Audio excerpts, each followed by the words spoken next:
Okay, well, hello everyone. Thank you very much for joining us today. We have an exceptionally good panel today, and we're going to start. Oh, so I'm Amelia Regan. I'm the director of the Supply Chain, Transportation, and Logistics program here at the University of Washington. And today we're going to talk about transitioning from military careers into logistics and supply chain management careers. And first, we're just going to start off with introductions from each of our panel members. Kurt, can we start with you? Sure. Thank you, Dr. Reagan. Hopefully everyone's hearing me okay. My name's Kurt Hazlett.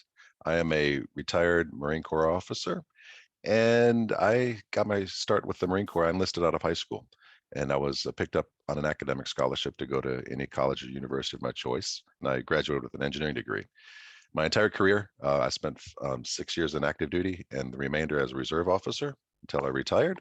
And my whole career I've spent in the transportation logistics industry, as starting out as a fork truck driver for Sears Logistics Services, working my way through college, and then for all of the large transportation to assist veterans in making their transition into the civilian workforce. Thank you for inviting me.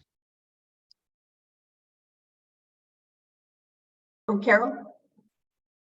Sure. Thank you, Dr. Reagan. So I'm Carol Wiley. I was in the military for about 6.5 years active duty. I, like Kurt, joined, actually got an ROTC scholarship. So I joined directly from college as an officer, served in air defense artillery units, and as both a Patriot missile officer, and then later as a quartermaster officer for supply and logistics, ending as a captain and was the brigade S4. From there, I went to truck manufacturing operations with a large truck manufacturer here in the Pacific Northwest. And then I've spent the last about 16 or so years in the nonprofit sector, doing both supply chain operations as well as business development and process development operations. So glad to be here. Well, great. So that's we're going to ask you lots more about your both of you about your storied and interesting careers. But let's have an introduction from Elin. Yeah, thank you so much for having me. So my name is Elin Weaver. I am not a veteran, but I am an active duty military spouse. My husband is an infantry officer. I am a senior client lead recruiter on Amazon's military veterans and pathways team, which means I support hiring for Amazon's operations roles for either direct transitioning military or just veterans in general within roles within Amazon. I have been through several PCSs and deployments, so definitely understand everything that comes with military life, which is why this is very near and dear to my heart, and excited to be here with you all today.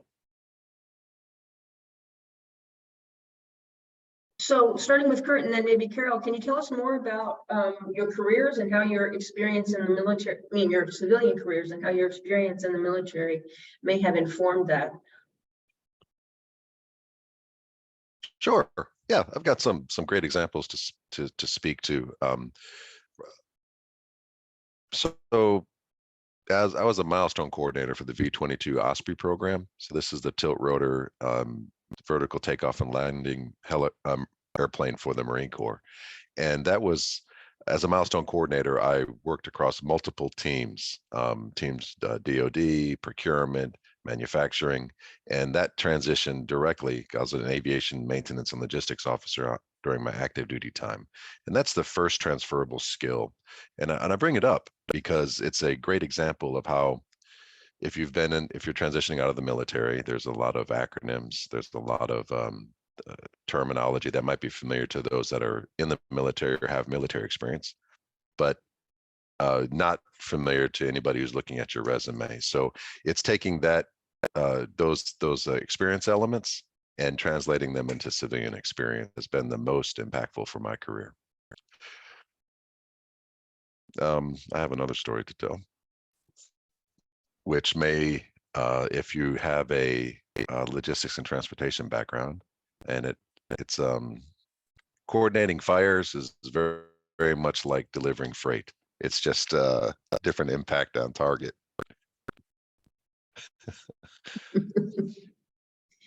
Okay, good. How about you, Carol? Right. We'll come back to you, Kurt. I know you have more Okay. stories to tell us. I've got plenty. Yeah. My experience, as I said before, was first as a Patriot missile system officer. So leading a platoon size element, both for launching stations as well as fire direction center, and then later was branch detailed, so went into the quartermaster corps, which today I believe is called just the logistics corps. In both of those roles, I think the biggest takeaway for me was more the leadership aspects of understanding how to make things happen, how to lead people, how to get people to do what we want in a timely manner and do things under pressure and under fire. So I think as I've looked at the skills that I've brought forward both into both of my career areas since, those have been the key things, and being able to translate your field planning experience, deployment experience into more of a project management type perspective has been really critical, I think, in getting that first job in particular right out of the military. Because you can't use, as Kurt said, all of those acronyms. You have to be able to translate that into real world experience. And nobody cares about the platoon leader, right? But they do care about your small unit leader. They care about the fact that a brigade is part of the senior leadership team. And when you start to describe things that way, it makes a big difference in terms of the communication to your future employer in those interviews.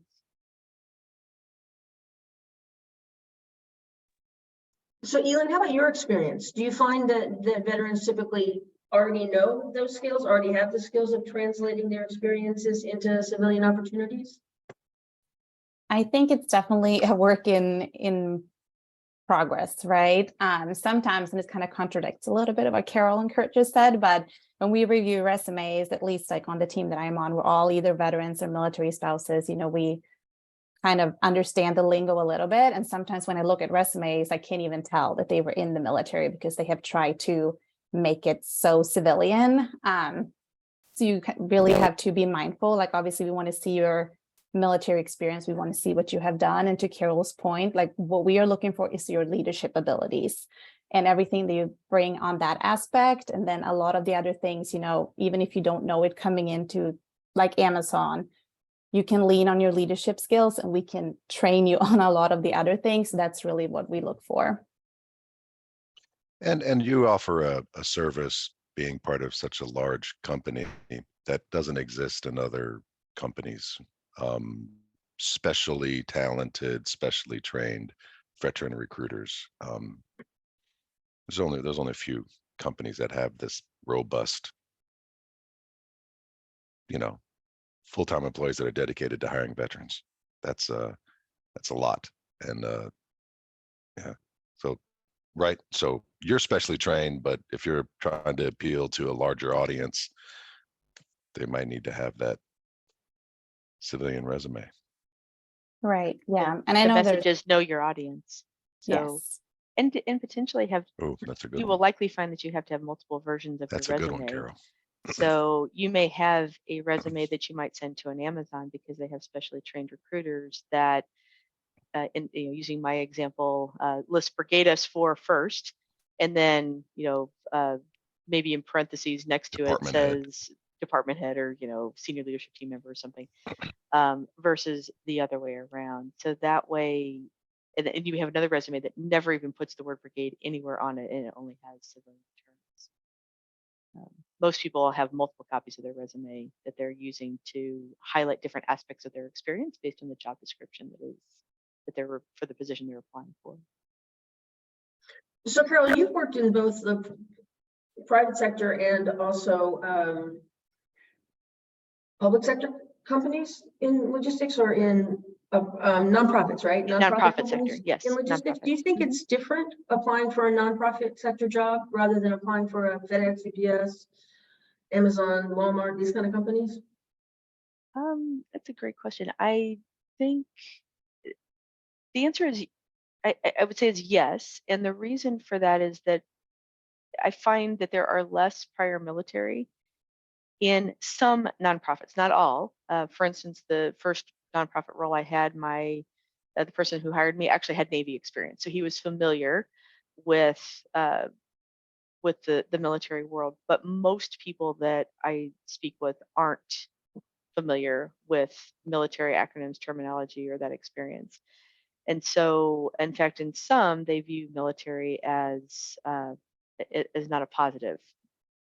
So it's really important to emphasize the experience and how you've taken the experience, particularly your leadership experience, and emphasize that a lot of what you're doing is learning how to work with people, how to understand, how to motivate them, how to encourage people, how to build teams. And once they see that you're able to use that kind of terminology and language, they're far more willing to accept you and recognize that your military experience doesn't make you someone who's very rigid and very domineering.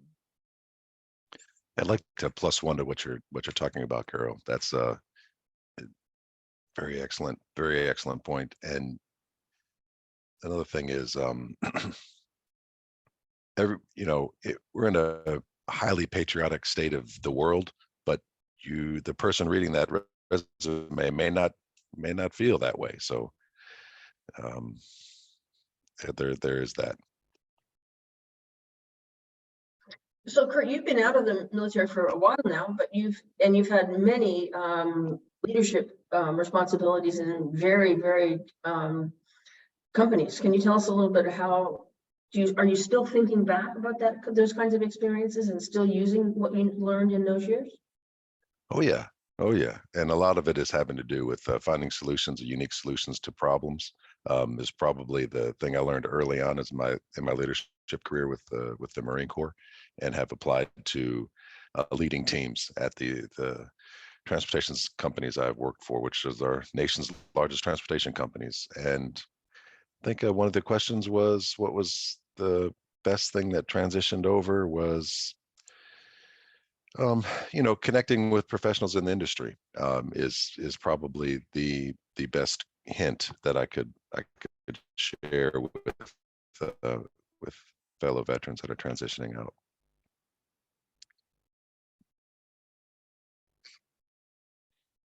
So can we take a quick question from the audience? So Yi-Tian said, I just got out of the Army and I'm a logistic officer. What kind of job title can I apply to use my education and experience? So he's a captain, probably coming out as a captain. Maybe he'll respond and tell us. Okay. Yes, he said yes.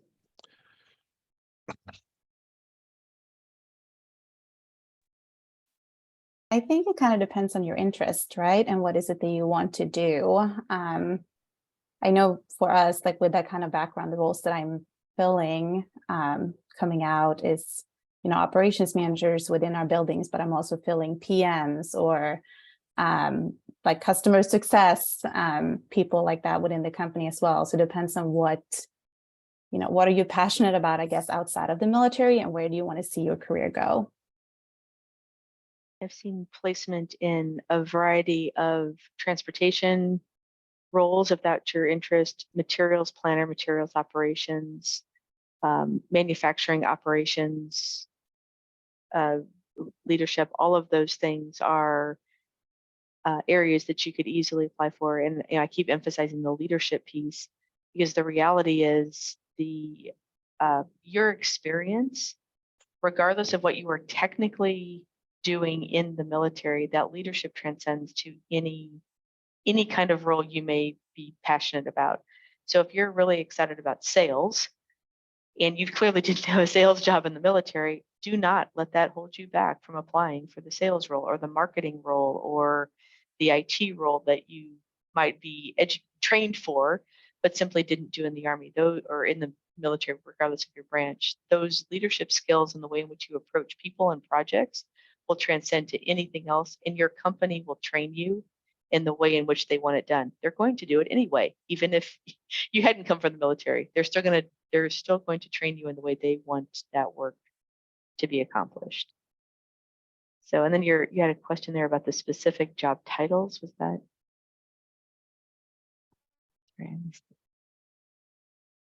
Oh, the level. I don't know, any comments on level career? I think it can be anything. I left and I entered at a material planner level, knowing that it was a high likelihood I would be promoted to a leadership position within a year, and that in fact happened. Yeah, And then was the materials manager for a small division. It was a great thing for me because I was able to learn the company, learn the new set of acronyms, because we all have our own, and be able to really get established before I stepped into that leadership position of the team. But yeah, I was going to say the same thing. I was going to say, please don't get hung up on titles, but more look for, as Ellen was saying, was how you connect. Is it something you're passionate about? Get in, learn the system, and yeah, don't. I would just advise not to be too concerned about titles and levels and what you might be thinking right now, like a rank structure. In civilian industry, we're concerned with solving problems and hiring people that can solve difficult problems, and just go in with passion and energy into something that you have your heart into, and you'll do fine. titles are not Important. equal across all organization, nor are they important. I've had titles from, my title today is director. My last role, my title was vice president. I would argue that the work I'm doing today is just as equal to, if not bigger than, the work that I did in my prior organization. Yeah, just a +1 to that. I was vice president, executive vice president, and now I'm a principal engineer at Amazon. And like, I'm moving more freight than I've ever moved in my career. Thanks for shipping with Amazon, by the way. So Kurt, you answered this question a little bit, but you probably have a few more things to say. So what were the skills that you learned or honed in military service that best translated into civilian logistics or nonprofit logistics? Yeah, so the best skill was the flexibility to make decisions based upon new input, new intel. So in my military experience, I was a battalion commander for a Marine Reserve Infantry unit, and we were deployed to Iraq. We did the assault phase up through the bridge up to Baghdad, and then came back down and did security and stability operations in the Wazid province of Iraq. And during that time, we had to adjust our posture from assault to security and stability. So that meant that our Marines and Army attachments we're more of we're providing humanitarian aid, right? We're providing healthcare, we're providing shots, food, water. And so I learned in that experience how to be flexible to change. And that applies very strongly to my experience in transportation and logistics, because our industry right now is a very hot industry, very hot. Back when Dr. Reagan and I were starting, this was not the hot industry. Everyone was going into .com and, web company, web van, and here we were pushing boxes, and now this is a very hot industry, transportation, logistics, contested logistics. And it's exciting to work with young people to solve problems. So that's what I've done. Take the newest, brightest students coming out of their master's program and build applications that work. And we do it very scrappily. And that's the same thing with the military. You're dealing with 18-year-olds, 19-year-olds with their only adult experience is, walking along the streets of Baghdad and handing out food. You might be working with a student, you might be building an app, and it's the first time an app that has been built that gives you real-time information regarding the status of your shipment. So these are experiences that correlate very tightly from military experience to civilian. Are there questions for me from the panel about what I just spoke about?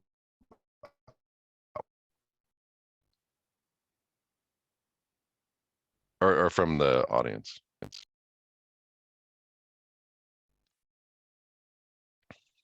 Doesn't look like it. Okay. Did I answer your question? Yeah, the audience isn't sending us questions now, but they probably will in a few minutes. I'll just keep my eye on that. Carol, how about you? What are the most important skills? Yeah, I completely agree with Kurt. The ability to think on your feet, to react quickly, to pivot when necessary, and I would add to that being able to think differently about solutions to problems. So a lot of times our organizations get very it very stagnant in our thinking and our approach to different situations. And in the military, you can't do that. You must think on your feet, and you must be able to approach things in ways in some cases you've never seen before. I mean, who knew that you would be trained to in your military operations go to Baghdad and end up handing out food on the street, right? That wasn't, and you have to be ready to not only change your tactical approach, but also your entire demeanor, the way in which you training, your training, everything. And so that skill translates to the civilian world, in that it gives you the ability to sometimes take a giant step out of the situation that you're currently in and approach it with, I like to use the phrase fresh eyes. You look at it with a fresh perspective or fresh eyes, so that you can maybe help lead others to see a solution or collaborate together to see a solution that maybe the organization hasn't thought of before. And emphasize again that reacting quickly. Businesses will move fast, and they want fast answers and fast response. And I think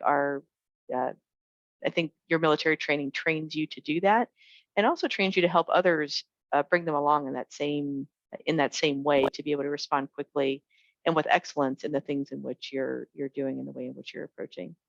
And then I've emphasized before leadership, just everything Kurt just said and I said is all about leadership. So just continuing to emphasize those people skills that you may think are very directive, but what you're really doing is you're really learning how to build a collaborative environment within your team to work very effectively together, each fulfilling your own role with your skills and abilities to accomplish a bigger picture. And you'll be able to do that in the civilian career too. And boy, I sure wish more managers I've met have been able to do that. The best of them can. Yeah, I want to emphasize that just from my own experience working in logistics. And Kurt, I think the logistics industry has been hot since the beginning, since we joined. But of course, it's hotter now. There's no question, right? It's on everybody's radar in a very different way than it was 30, 35 years ago when we got into this business. When I was working for UPS at a time when they were transforming from an operation that had been paper-based, with incredible dispatchers making very good decisions, but making them with far less information than we have. We were transitioning into a highly technology-focused environment in those days. And I've done that kind of work with some other companies since. And you're right, it's the ability to pivot, to see what the problems are. One of the issues that we see in technology development is that we assume that the data are right all the time when they're not, right? And that's one of the biggest problems. I'm sure it's true in military logistics, and it's true in civilian logistics, and it's true in nonprofit logistics, that we don't always have the good data. And anyway, so pivoting, so realizing this is a problem, we can't solve this problem until we solve this problem first, are very important skills.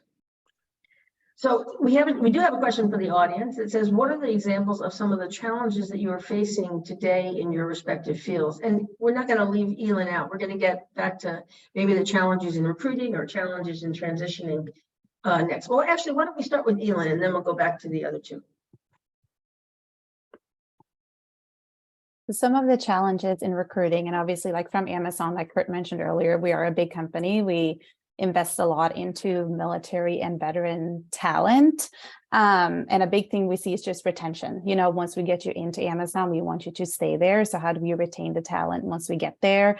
And I know that's across the board. I don't remember the exact numbers of people leaving their first job once they get out of the military, but it's high. It's over 50% leave within the first year. So how do we just retain the veteran talent within Amazon is something that we are currently solving. And we have a lot of, different affinity groups within Amazon to try and get veterans really involved and, find mentors that have kind of been there, done that can help you through the transitioning and, guide you into your next civilian career, especially if this is your first job outside of Amazon. So something that we're always working on, I would say, on the recruiting end.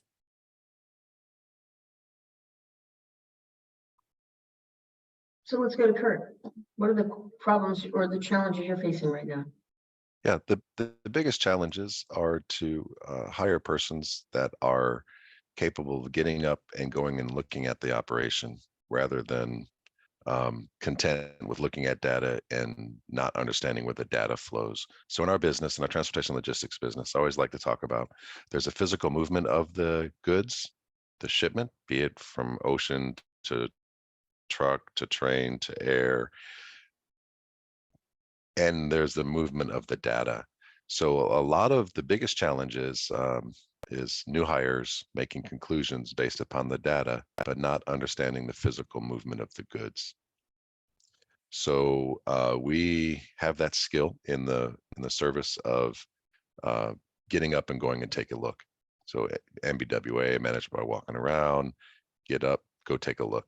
So that's the biggest challenge, is having that skill. So if you can highlight that in your interviews or in your resume, that's going to be something very attractive to employers. Is adding some more flavor to it. You can't make a conclusion just looking at data streams. And when you do, you're going to make a mistake. You need to understand the movement of the goods behind the data. And that's I think the biggest thing with our new hires. Yeah, and I agree with both. I think to add to what Kurt said about getting up and walking around, really understanding the processes that flow behind either the movement of product, the flow of goods through a manufacturing environment, the flow of goods into materials, or any aspect of supply chain, the ways in which you conduct your procurement processes, really understanding the physical flow of that work behind whatever the outer expression is, the movement of goods, the finished product at the end of an assembly line. Because without doing that and just trying to sit in your office and make decisions on the data that you see alone, if there's an issue in the data, you may reach the wrong conclusion and then try to fix the wrong problem. So without diving in and really understanding the problem behind the problem, if you know anything about lean tools using the 5 whys, if you didn't ask why 5 times, you don't know what the problem is yet, right? So just get in there and figure out what it is that's actually going on. And a quick story, I had after I left the military, my first job was in manufacturing and was a materials planner, and I had an individual come in and get really upset because one of the production lines was not manufacturing the product to specification, and they wanted to blame the product.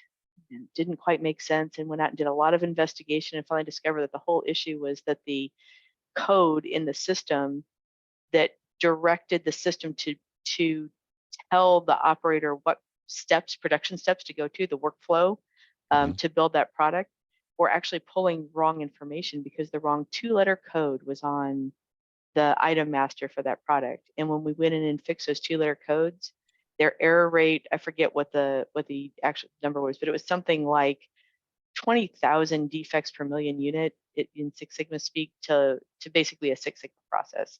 There was almost no defects after we fixed, and it's a simple thing, and it was in the data that drove all the quality issues. And they were starting to take actions to inspect quality into the product at the end. So a little different example than a freight transportation example, but it took getting up, walking around, really understanding, talking to operators, and looking at the outcome to understand what was going on. And I think your experience in the military teaches you to do that. Get out, look at your teams, talk to them, understand what your soldiers are going through, and it makes a world of difference. It's a great example. So we're taking other questions from the audience, so please send them. But in the meantime, Elin, I'll start with you. What parts of your career have been the most exciting and the most gratifying so far? I think my current role right now that I'm in, obviously with this team, I've been in recruiting for a little over 8 years now, and I did agency recruiting for 5 years before getting into this role here with Amazon about 3 years ago or so.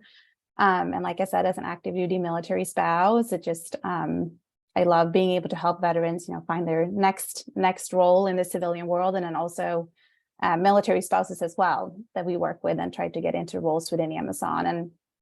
And they have been very supportive. Like my direct manager is a military vet or a military spouse as well to active duty Air Force, so they kind of understand all the struggles that come with having a spouse that's deployed and kids at home and trying to maintain a work-life balance. So I would say just a role that I'm in right now.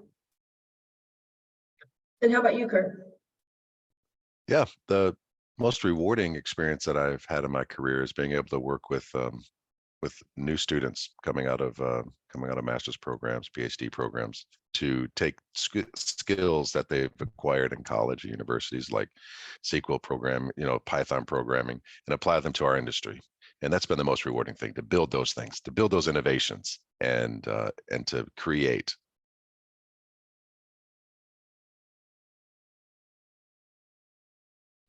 How about you, Carol? Yeah, for me, so I'm going to violate the instruction here, and I'm going to give you two. So one of them roles is actually working with the Supply Chain Transportation Logistics Master's Program here at the University of Washington, as they call us adjunct faculty, but I view myself more as a student mentor in the capstone project for the 2-year program. And I really love helping the participants in the program take all that they've learned in their 2 years of instruction and put it all together in a way to solve a real world problem in their business, their current business, and take all of those skills, apply them to identify first of all, identify the real problem, secondly, what the solution is, and then build a case that they can present to their senior leadership for actually fixing that problem. And that's just amazingly rewarding to see them really pull all those pieces together and walk through that process and be able to do it.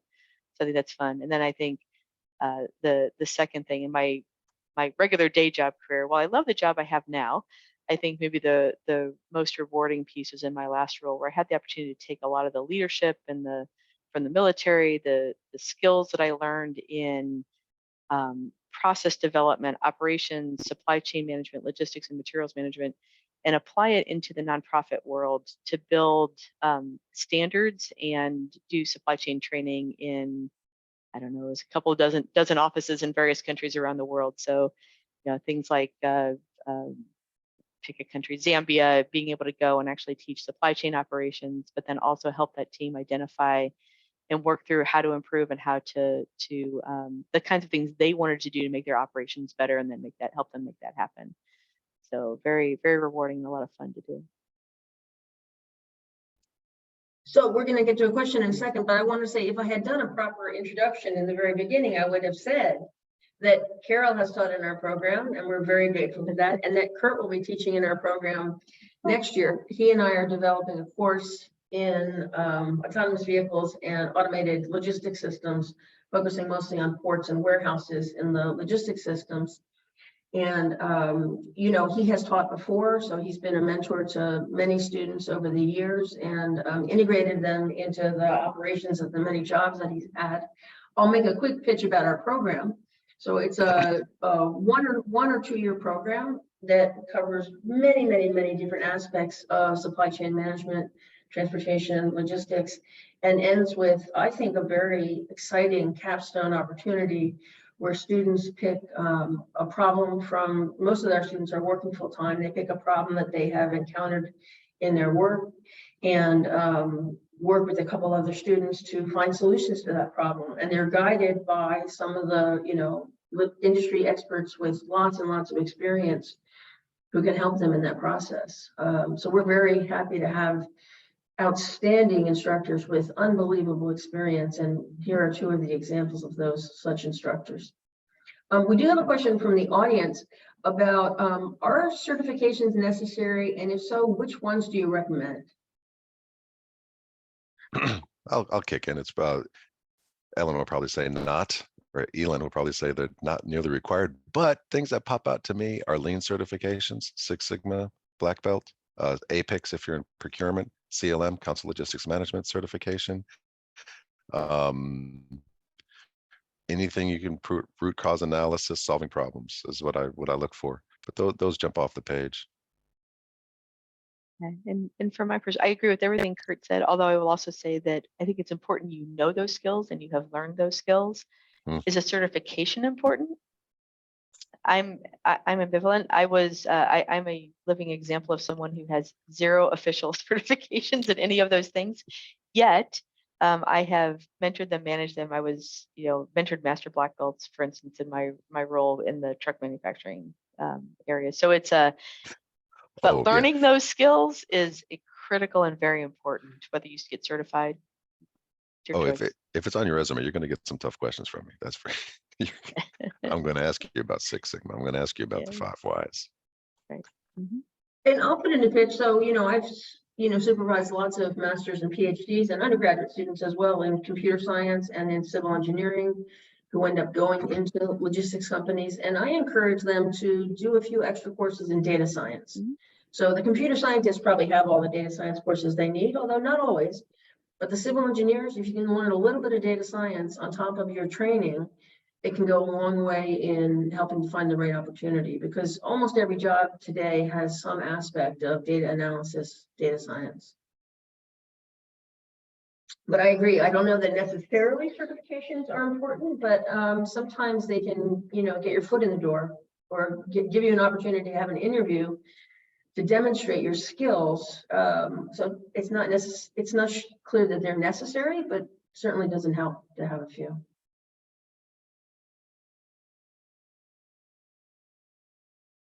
Okay, are there any more questions from our audience?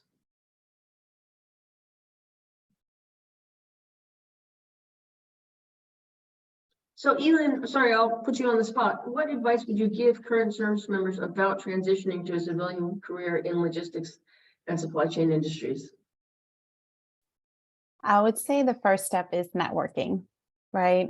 Network as much as you can. I know there's a lot of resources out there as far as, companies that really help get you into that next career, whether it's attending career fairs or, LinkedIn, whatever it might be.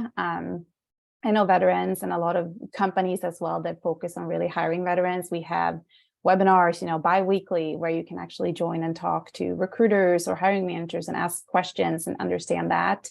So I would take advantage of that as much as you can. And same when you go into your first interviews, it's different. So prep as much as you can for those interviews.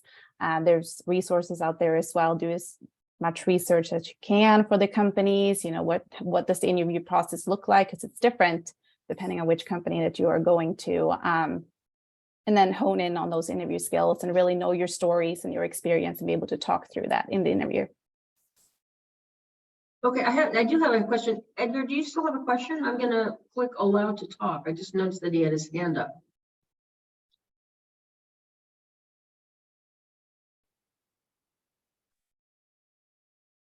I'm sorry, I think that was an accident that I raised my hand.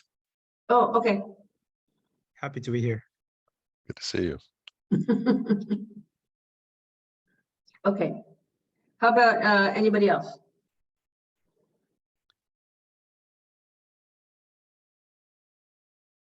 How about last minute? So maybe we'll close, but let's see if the panelists have anything else they want to add. Kurt, do you have anything else you want to add? Yeah, I just wanted to add that probably the most thing to do is to join affinity groups and connect with veteran groups in the area that you're targeting. It might be a certain geography or in industry, manufacturing, supply chain, transportation, logistics. And as Elin was saying, LinkedIn is a great source to do that. Carol? Yeah, I agree. Affinity groups. If you want to go for certification, even just do some general training and some project management, data management, Six Sigma, Lean tools. Take those classes, read about them online, start learning about them, and then I think just as a general advice, don't get tied up, as we said earlier, in your titles, or worrying too much about I'm doing transportation today in the military, therefore I must do transportation tomorrow. Don't do that. Just if you're passionate about it and interested in it, go for it and figure out how to emphasize the skills that you have in those particular areas. Yeah, just to add to that, like come sort of with an open mind on that.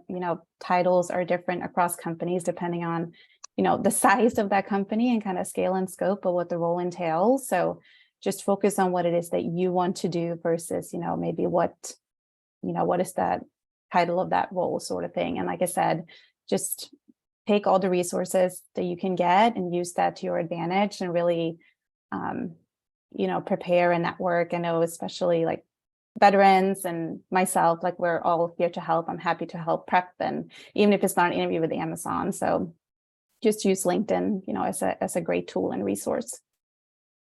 If I could add one more thing too, look in your networks for people who are even outside of LinkedIn, but for people who have either made the transition or in the general field that you're interested in. So, maybe contact a university that you went to, look in your neighborhood, your church groups, places of worship, whatever it may be, because there's people out there that you can talk to be mentors in these fields that can help you really start to flesh out where you want to go and how you want to get there. And that may sound funny, particularly if you're someone who's got 20 or more years in the military to do that. But I think those discussions really help start to frame up how to apply. First of all, where are you most interested? But then secondly, how do you apply your skill most effectively in that area of where you desire to go next? Yeah, I want to comment on a couple of themes that I see here. So, we've been talking about how it's important to sort of roll with the punches and change with how the industries are evolving. So, one important thing about logistics and supply chain industry generally is, lifelong learning. Like we never stop learning new things. So there has never been a time in my career focusing on logistics where I haven't been learning new skills, applying new skills, and that continues. That really never stops. And so I think that's very important. And then also this question of mentorship. There's one problem with sort of the emphasis on work from home now, is that we spend less time interacting with people, in the office, out in the fields. Quite different as a technology-focused person than it was a few years ago. It's very important nonetheless to find mentors.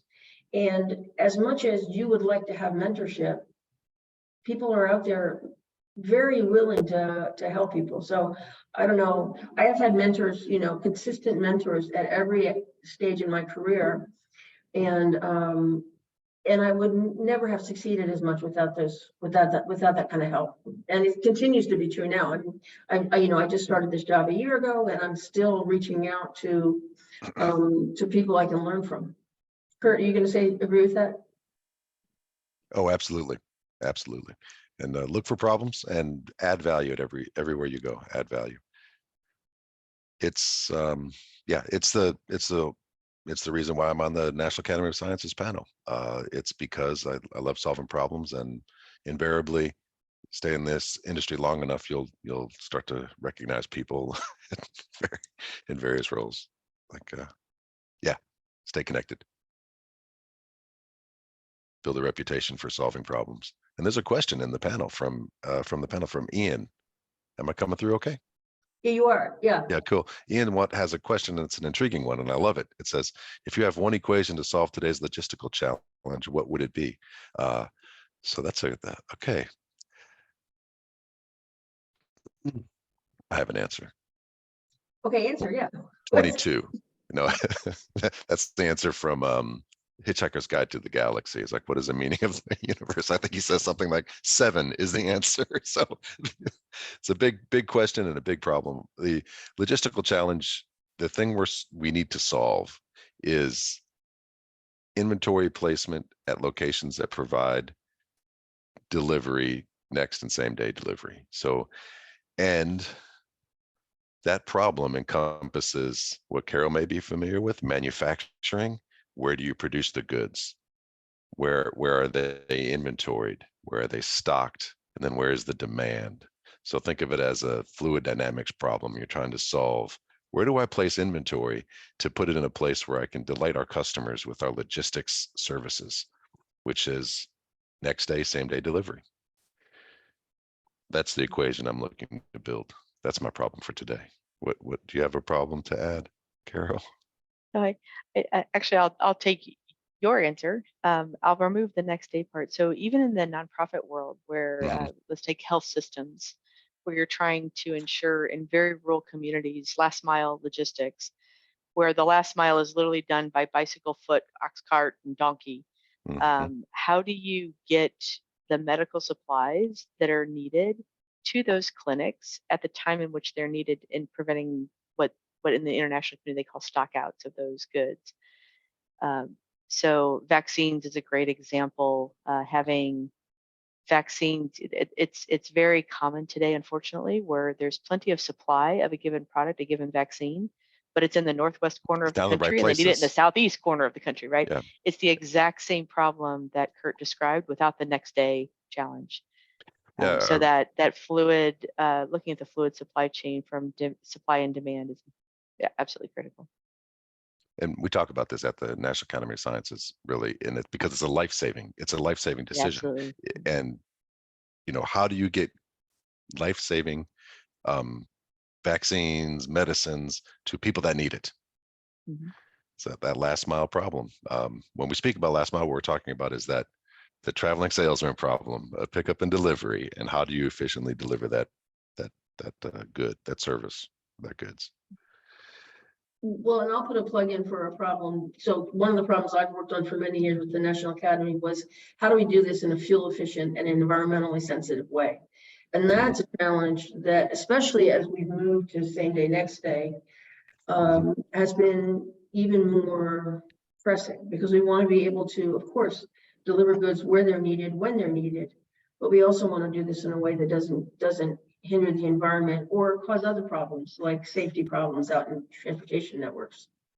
And you want to do it equitably also, right, across all citizens. Not just So I to hope, yeah. not just to the fortunate citizens that live off of the interstate, but everybody. So Ian, did we answer your question? I do. Sorry, Carol, I wanted to follow up. So Carol, so students in our program mostly go into either manufacturing distribution companies. And so we haven't had very many students who go into either nonprofit or humanitarian companies. What would you tell people who want, military or no, who want to get into humanitarian logistics or nonprofit logistics? So I think the first thing is to look for an organization that you're passionate about. Nonprofit community can be, it's hard, right? If you don't have the passion for the kinds of things that you're doing, it's really hard to stay engaged. I think the second thing is to be patient in communicating the skills that you have to offer in the space. The nonprofit communities, many of them, they're small, they're scrappy, they get things done quickly, and sometimes things like, well, let's take a look at this and step back and map the process and understand. Sometimes that can sound very bureaucratic in the nonprofit area. So being patient, gently walking with people in that process to get them to see that there may be a better way to do it, and that in fact adding a few steps at the front of the process saves tons of time and expense further down in the process is vital. But we don't. But sometimes there's some hesitancy to do that at first. So just being patient, and then I think in terms of getting in, other than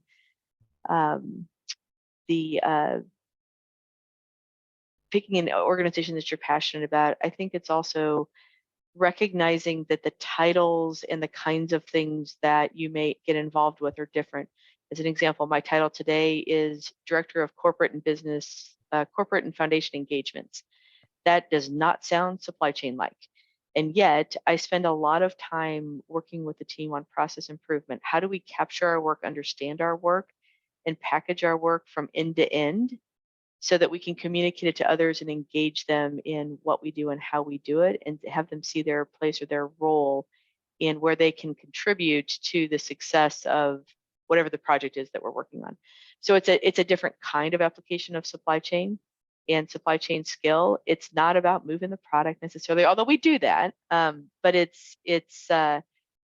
you have to think of your skills just a little bit differently in many cases to get into that nonprofit world, and then apply them in a way that really makes a big difference in how the flow of goods and the flow of work through the nonprofit system. Great, thanks for answering that. So we're coming to the end of our time. I just want to thank each of you very much for your time today. And I want to thank the audience as well. Thank you for coming, and thank you for sending us a few questions. We really appreciate the opportunity to have this little discussion and to interact with people who we wouldn't interact with otherwise. So thank you, Kurt. Thank you, Carol. Elin, thank you very much for your time today. We really appreciate it. And Katie, thank you for putting this all together. Thank you, everyone. Have a great day. Yes, thank you. Have a Thank good day. you.